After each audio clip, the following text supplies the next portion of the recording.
Silo Woodworking officially got its name probably about a year ago, but my woodworking journey started probably 2.5 years ago.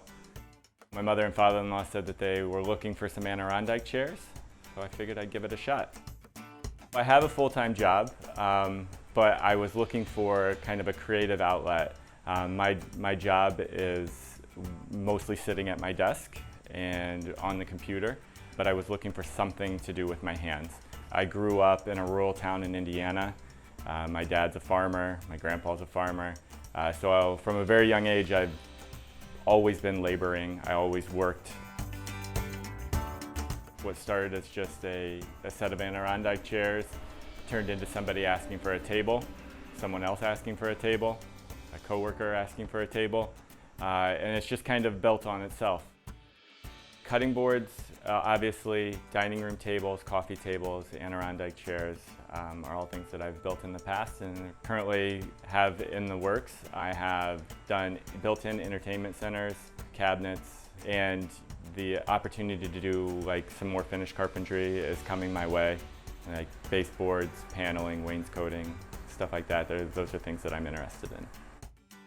The cutting boards were designed to have 4 strips of maple in a solid walnut cutting board. The 4 strips represent each one of my 4 kids. They were initially designed and made as Christmas gifts for the grandparents. The print shop saw them and they thought that the story was kind of fun and unique, and they decided they wanted to carry them in the store. So I've been making them there and they've been selling pretty well. My kids are constantly out here running around in amongst everything. What is safe for them to be doing, but they are very intrigued and always wanting to learn and see what we're doing.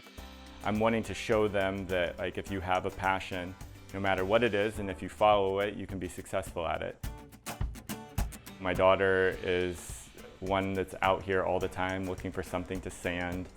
My boys are always picking up little scraps of wood and creating something out of them.